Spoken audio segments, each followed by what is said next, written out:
Hello and welcome to the campaign video of Call of Duty Black Ops Declassified. Yeah, let's have a look, see, shall we? We have two options. We have operations, which are the game's main missions. And then we have... what the hell? Okay, I'll come back to that. And then we have time trials. Now, one weird thing about this part of the game, including the hostiles and campaign mode, is that's got a save game bug where you can lose your level. Like, okay, well, see up there in the top right corner, which is actually now right in the middle of the frame, you do get a level in the single player portions of the game, which includes Operations, Time Trial, and Hostiles. But here's the thing, it can bug, and you'll lose your level for some reason. And the funny thing is, the level doesn't even make any blade difference what happens anyway, because there's no unlocks for campaign or hostiles, there's nothing like that. You just go through one at a time. God damn it. But anyway, let's have a look at the time trials first, because this will take, like, only a few seconds to get done. So, what these basically are is, you know how at the beginning of every Call of Duty game since Call of Duty 4, there's always a bunch of targets that you have to shoot, like as part of the tutorial course? Well, this is practically just 5 levels of that. Yeah, let's just go into one.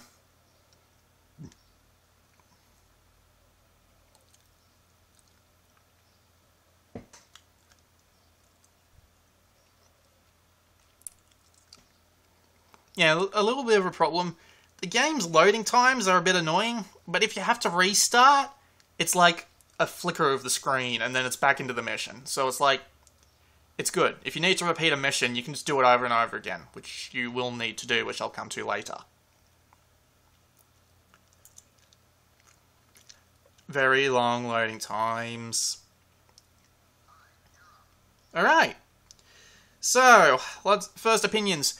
Graphics in this game are actually surprisingly good for a bloody effort from Nihilistic, of all people. I mean, like, other than, you know, subpar textures in some places, the game actually looks alright. Runs at a decent frame rate too, even when there's a lot happening. It does drop a bit though, but I've found that's mostly during the, what is it, the multiplayer? But let's just grab a few spare guns. Yeah, this is basically just a... Alright, so... go to the door and breach. As you notice, the timer started.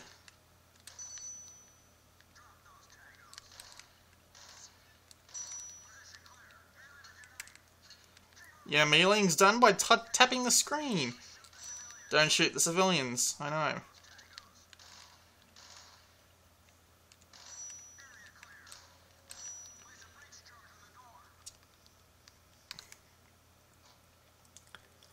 As you can see, the game runs at a very smooth frame rate, which is very impressive.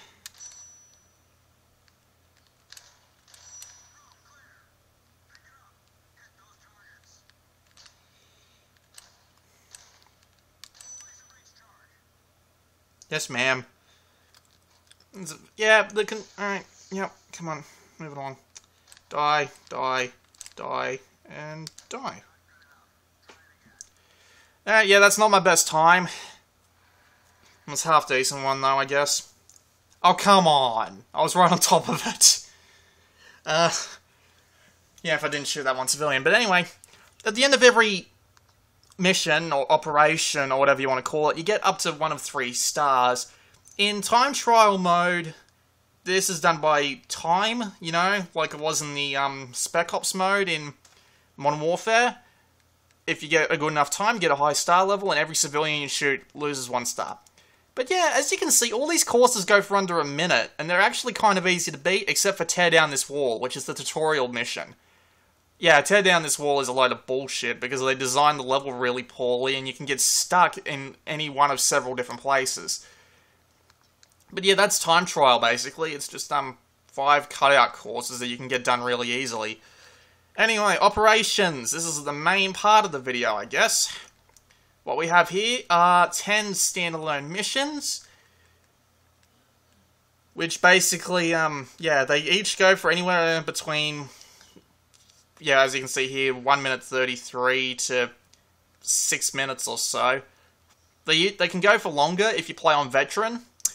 But yeah, as you can see, one of the main problems is that most of the people, like professional reviewers that are reviewing this game, are really tearing its ass apart because they say you can beat the main campaign in under an hour. That's true, but it's also false.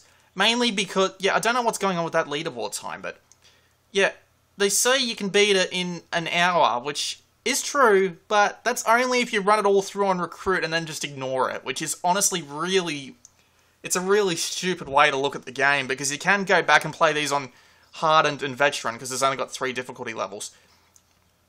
On operations like this, you only have, as you can see, 3 difficulty levels, and the higher difficulty you do it on, the more stars you get. And of course, you have to beat everything on Veteran to get the final Platinum Trophy. But, as you can see... Yeah, I've only done this on, I've only done these 4 on Hardened, and then the rest of these on Regular. Mainly because of one major problem. I'm going to go and play this on Regular.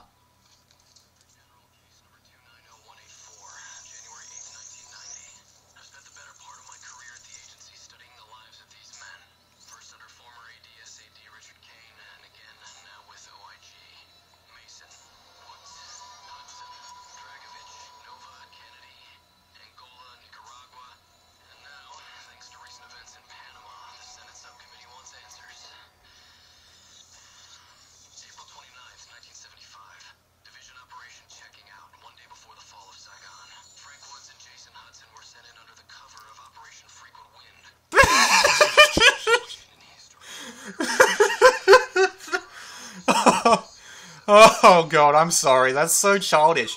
I forgot this mission was the one that had that statement. Operation Frequent Wind. It makes you sound like someone's farting a lot. That is... Anyway, I'm just gonna pause it for a second. Yeah, that's, the game does have a story. It's just this one guy who's following, you know, Woods and the rest of the gang around between Black Ops 1 and Black Ops 2. And it's basically the whole point, of Operations is just these little standalone missions. I will admit, it's an alright idea, but let's just play one for the hell of it.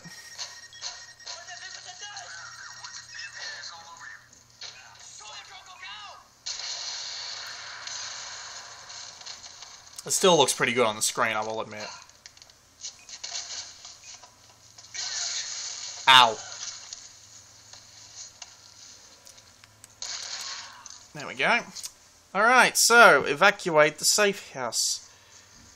Wow, this looks really dark on the video. I hope it isn't this bad in the final thing. So anyway, in this mission you just get a giant wall of guns to choose from. This couldn't feel more bloody left in on purpose. It's just weird. Okay, so we have our gun. Another breach. Oh yeah, voice acting's horrible in this game. They don't have the original guys coming back in, which really surprises me, because the replacements just sounded like absolute arse. They'll never touch them, that doesn't make any sense. But yeah, as you can see, okay, I might as well give my opinion. Game control's great. It's just like my opinion with Resistance Burning Skies. In Resistance Burning Skies, they did everything wrong except for the controls. The controls were great for the most part. This game has some improvements, I'll admit that. Because, like, you can tap anywhere on the touchscreen except those 2 grenade things up there and you'll melee. Doesn't matter, I can tap here, I can tap the top of the screen if I like, I can tap the minimap, and I can tap the ammo counter, I can tap all of it. That's pretty good. Yeah, aiming down sights and, you know, moving is alright. There is the option, thank God, to turn off always on sprint, and you do have a sensitivity control, but sensitivity is something you don't want to turn down, and I'll explain why in a second. Also, look inversion, yeah, that's there, but the stick layout always confused me. Southpaw, which basically means the left stick aims and the right stick shoots. The left stick aims and the right stick moves. I don't know why they would do that. It doesn't make any sense to me. Like, it's like they expect you to hold the Vita upside down when you're doing something like that. But it doesn't even turn the screen, so I'm not even going to mention it. So, Alright, I'm just going to go out in the open, because I know there's a bunch of guys around this corner. And I'm going to show you my main problem with the campaign that makes it really hard for me to play. Watch this. No, it's not the fact that they didn't... Yeah. Alright, heading back now. Did you see how much my aim went upwards when I got shot? That's nuts. It's ridiculous to try and hit an enemy if he's even remotely firing at you, because your view gets kicked up so much you can't even touch the bastards. It's really stupid because it's just... Yeah, I got 2 and 1 for that. But yeah, just it goes up so fast. It's like, unless your analog stick is so sensitive, like if you've got the sensitivity up so high that you'll do a front flip if you move the analog stick down even the slightest, you won't be able to compensate. It's really, really hard to play the game otherwise. And I mean, like, I'm playing on regular. On hardened or veteran, if you get shot once when you're out of cover, you might as well just restart the mission. That's another problem with this, with the campaign of this game. I'm just going to turn this down. That's another problem with the campaign, though, the checkpoints, or rather, the lack of them. I mean, like, sure, each mission only goes for 5 minutes, but when you're on a really frustrating mission and you just can't get shit... Also, that AI was bloody retarded. That's another problem I'll have to go into, isn't it?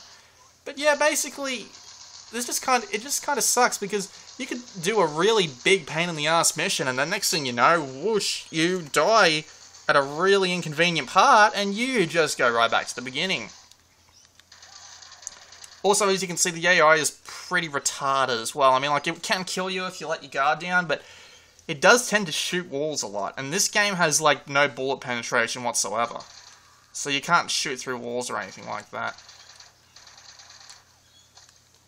You have to tap the screen to throw back your grenades, by the way. Grenades are absolutely useless in this game, which is really weird, because, like, watch. Just threw a grenade out, listen for the explosion. How long did that take? That took like 4 or 5 seconds.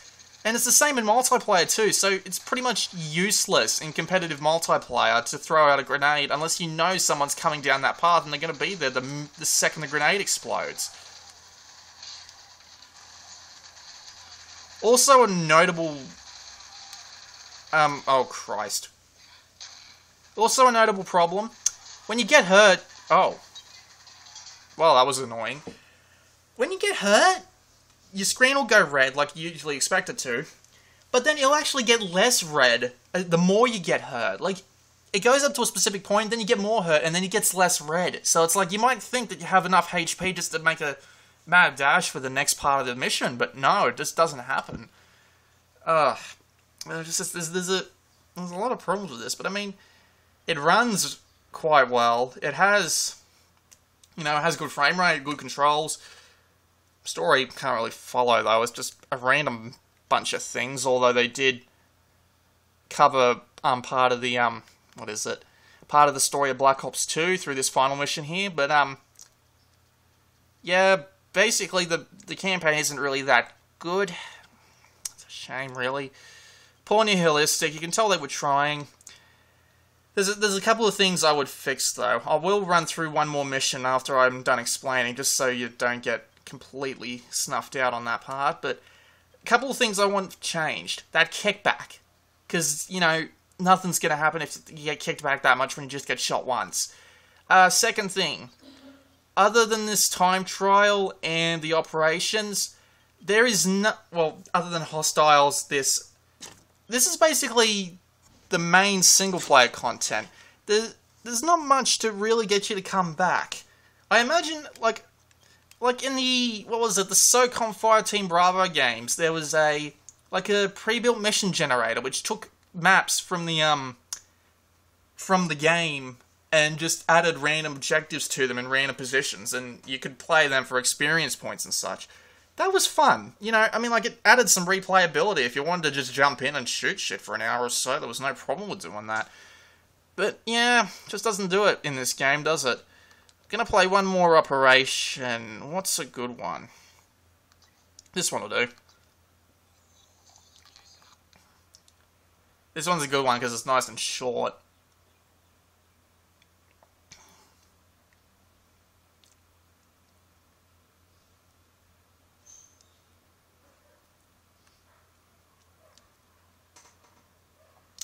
And yet it loads for a bloody long time.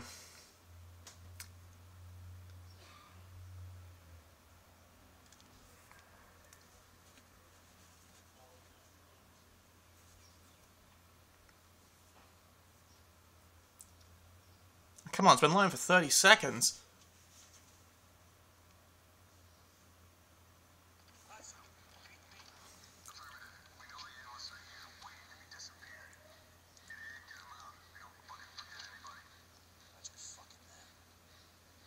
Yeah, the voice acting is a bit terrible in this game. Shame, really. Knife. Another knife.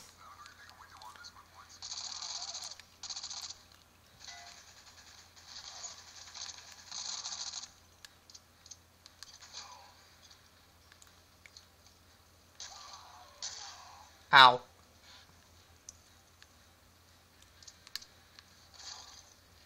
But yeah, the game... As you can see, the AI is really stupid in places, because it'll happily run right in and take a bullet to the face. Let's just throw another grenade.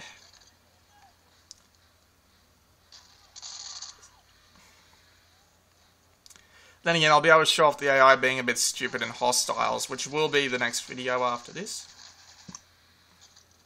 Uh-oh.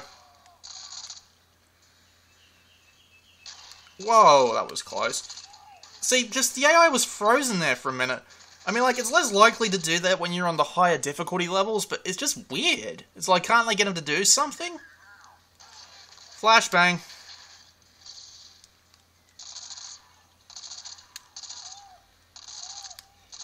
By the way, if you want a good tip, that's a good place to get the kill 5 flashbanged enemies. Well, yeah, kill 5 flashbanged enemies achievement. Alright, so here comes the cool bit of the level, so I may want to reload my Uzi.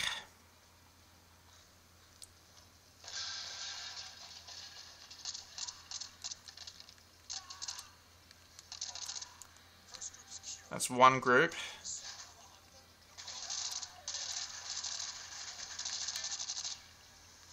The entire game is pretty bad, well, not pretty badly scripted, but it is pretty scripted. There's no real free form. You really are going from one end to the other. Yeah, it's typical. I mean, like, this game feels a lot more like Modern Warfare than it does Black Ops. Because Black Ops is always a bit different about this sort of stuff, you know? Ow. Screw it. But yeah, that's basically Operations. It's a 10 mission average campaign at the best. I mean, like, it runs well, it's alright to play, but, you know, you're not going to want to come back to it. There's no replay value here. I mean, like, unless you're really going for that platinum trophy, but, yeah, it's just not that enjoyable. And time trial, you can finish in, like, 15 minutes. Yeah, so, that kind of sucks. But, you know, I get the feeling that Nihilistic were trying, but they really needed to just do some more, get some more content, you know. It's just a bit depressing, that's all. You know, they're trying as hard as they can, but it just doesn't seem to be giving them any good luck. Alright, so,